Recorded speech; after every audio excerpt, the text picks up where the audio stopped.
Our next speaker is our Senator, Dick Durbin.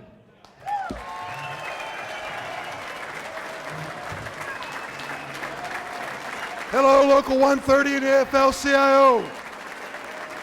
Good to be with you. Thank you.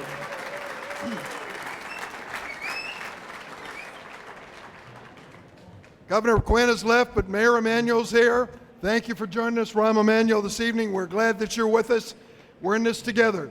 I look at this great crowd, and I have my eyes focused on two young men in the front row here, the sons of union members. And I look at these young men and I think, that could have been me. That's the way I grew up. I grew up in a home where the values were pretty clear. They were built into us. There was no vote taken in the house. It came with being part of the family. We were Democrats. We were Catholics. We drove Fords. We ate fried chicken on Sunday. And we were a union household, a union family. Damn proud of it. That's who we were.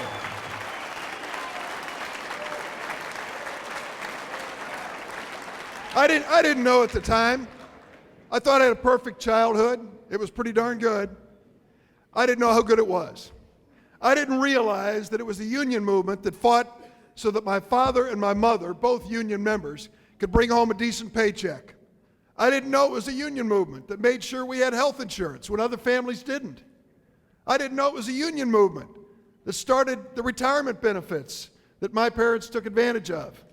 I didn't know any of those things. All I knew was I had a pretty damn good life right here in the United States of America.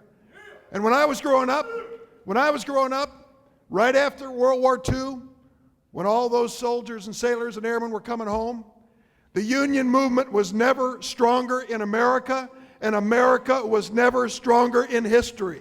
We created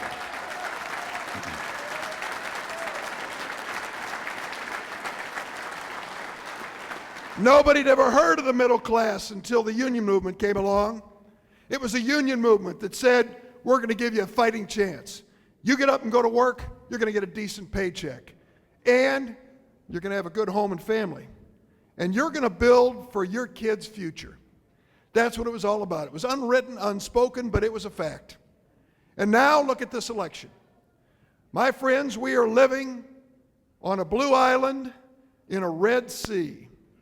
Look around us. Look around us at the states that surround the state of Illinois. Look around us at Wisconsin, where Scott Walker has cut the union movement in half in its membership. Look over to right-to-work states like Indiana and Kentucky.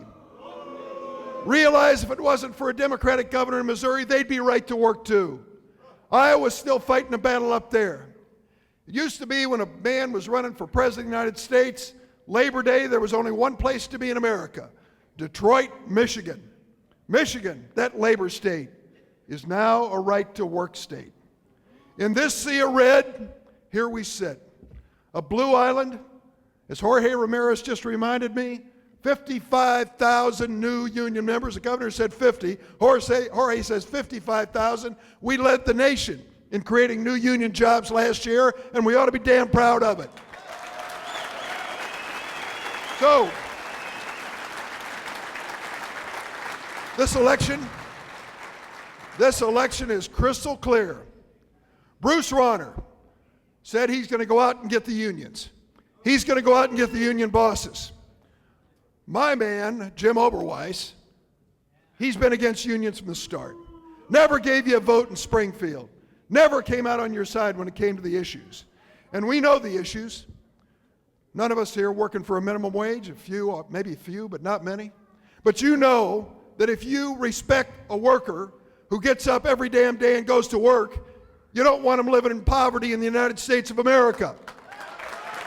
Rauner doesn't get that.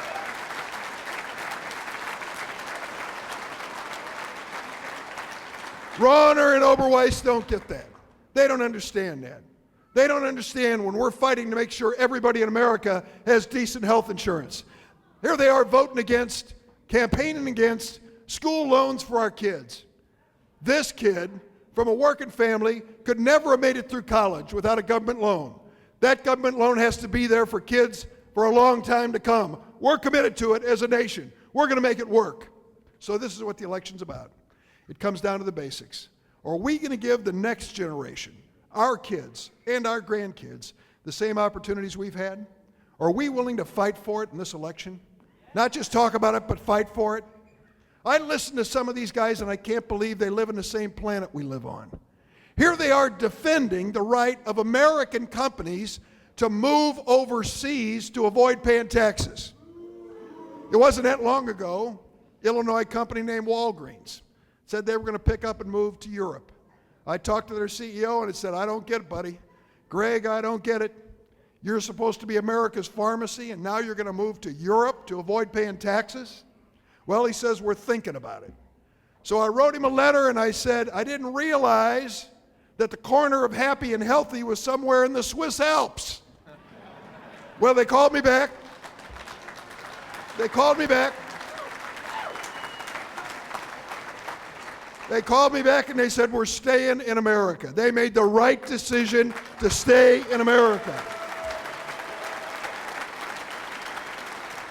These Republicans can defend the right of all those companies to leave, but they're pushing that tax burden back on good American companies and American taxpayers, and that's not fair. That's wrong. Let me tell you what we can do in Washington.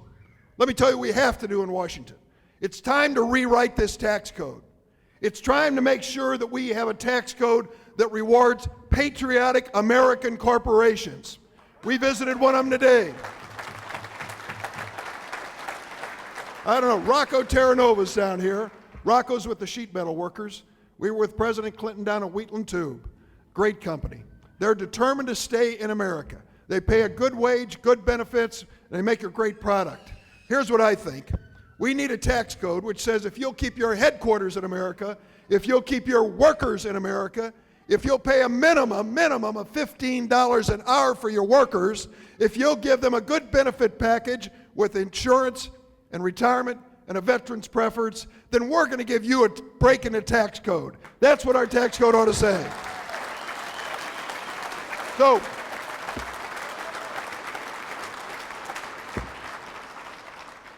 days. 12 days, and we're going to win it or lose it in the next 12 days. I need you to leave here, not just fired up, but ready to get on the phones. Start with your fellow brothers and sisters in organized labor. Don't take a single one for granted. And make sure it isn't just them, but their families. Tell them they got to vote. They've got to vote by mail, show up and vote. They've got to do it. And once you've got your locals committed and your friends committed, help us reach out to the 920,000 drop-off Democrats who voted for President Obama and we don't think are going to show up November 4th. We're working it on the phones. There are 40 or 50 phone lines going on right here in this labor hall here and across the city of Chicago and the state of Illinois. We need to close the deal in the next 10 days. We need to reach out to these voters and tell them what's at stake here are good jobs, good values, and the future of unions in Illinois and across America. Let's get it together. Let's fight together. Let's win this one on November 4th. Thank you.